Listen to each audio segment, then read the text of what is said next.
Next class మనకి పరిశ్రమల వర్గీకరణ. సో ఫస్ట్ స్టార్టింగ్ మనకి పరిశ్రమ అంటే ఏంటి, పరిశ్రమ గురించి తెలుసుకున్నట్టయితే అంటే ఇది మనకి టాపిక్ వచ్చేసి వ్యాపార పరిధి. వ్యాపార పరిధి లోపల స్టార్టింగ్ పరిశ్రమ గురించి తెలుసుకుందాం. పరిశ్రమ తర్వాత వాణిజ్యం వస్తుంది. సో పరిశ్రమ అంటే ఏంటి, పరిశ్రమ అంటే ఏంటి అంటే వస్తుత్పత్తికి సంబంధించిన వస్తుత్పత్తి చేపట్టే ఒక సమూహాన్ని మనము పరిశ్రమగా చెప్పడం జరుగుతుంది. వస్తుత్పత్తి ఎక్కడైతే జరుగుతుందో ఆ వస్తుత్పత్తి జరిగే సమూహాన్ని లేదా వస్తుత్పత్తి చేపట్టే కార్యకలాపాల సమూహాన్ని మనం పరిశ్రమగా చెప్పడం జరుగుతుంది. ఈ పరిశ్రమ ఏం చేస్తుంది అంటే వినియోగదారునికి కావాల్సినటువంటి అభిరుచులు అలవాట్ల మేరకు వినియోగదారునికి కావాల్సినటువంటి వస్తుత్పత్తిని చేపట్టడం, వస్తువుని ఉత్పత్తి చేయడం జరుగుతుంది. కాబట్టి ఇక్కడ కంపల్సరీగా ప్రతి పరిశ్రమ వినియోగదారుని సంతృప్తి పరచడానికై కావాల్సినటువంటి వస్తువుని ఇక్కడ ఉత్పత్తి చేయాలి. అంటే ఆ వస్తుత్పత్తికి కావాల్సినటువంటి ముడి పదార్థాలు ఏవైతే ఉన్నాయో ఆ ముడి పదార్థాలను సేకరించి వస్తుత్పత్తిని చేపట్టడం జరుగుతుంది. క్లియర్గా అర్థమవుతుందా?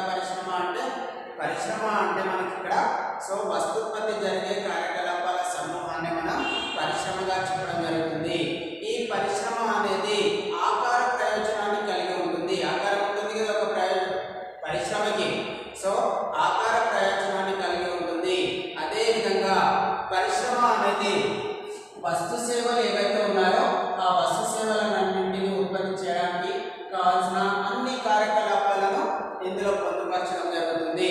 అదేవిధంగా ఆకార ప్రయోజనంతో పాటు స్థల ప్రయోజనం కూడా పరిశ్రమలలో కలిగి ఉంటుంది. నెక్స్ట్ మనకి ఇందులోపల పరిశ్రమ అంటున్నాం. పరిశ్రమల్ని వర్గీకరించినట్టయితే ఆ పరిశ్రమని ప్రధానంగా 3 రకాలుగా వర్గీకరించడం జరుగుతుంది. అది ఉత్పత్తి ప్రతిపాదికన, మరియు సంస్థ పరిమాణము, పెట్టుబడి ప్రతిపాదికన, యజమాన్య ప్రతిపాదికన 3 రకాలుగా వర్గీకరించడం జరుగుతుంది. ఆ 3 రకాలలో ఫస్ట్ స్టార్టింగ్ మరి పరిశ్రమ అనేది 3 టైప్స్ గా డివైడ్ చేస్తున్నాం అంటున్నాం. ఇందులో కూడా మళ్ళీ ఈ పరిశ్రమ ఏవైతే వస్తువులను ఉత్పత్తి చేస్తుందో ఆ వస్తువులను మళ్ళీ తిరిగి 2 రకాలుగా వర్గీకరిస్తాం. ఆ 2 రకాలు ఏంటి అంటే ప్రాథమిక వస్తువులు, తయారీలో ఉన్నటువంటి వస్తువులుగా 2 రకాలుగా వర్గీకరించడం జరుగుతుంది. అవి జస్ట్ దీంట్లో సింపుల్ గా తీసుకుంటాం. ప్రాథమిక వస్తువులు అంటే ఏంటి, తయారీలో ఉన్నటువంటి వస్తువులు ఏంటి అనేది 2 రకాలుగా వర్గీకరిస్తాం. సో పరిశ్రమ వర్గీకరణ తీసుకున్నట్టయితే ప్రధానంగా 3 రకాలుగా వర్గీకరిస్తాం. ఆ 3లో ఫస్ట్ వన్ ఉత్పత్తికి అయ్యే వస్తువుల ప్రతిపాదికన.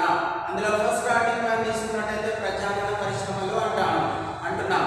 మరి ప్రజానన పరిశ్రమలు అంటే ఏంటి? ఈ ప్రజానన పరిశ్రమలు అనేవి వంశ క్రమానికి చెందినటువంటి పరిశ్రమలు. వీటిలో ప్రకృతి ద్వారా సహజసిద్ధంగా వచ్చినటువంటి వాటిని మనం ప్రజానన వంశక్రమానికి చెందినటువంటివి.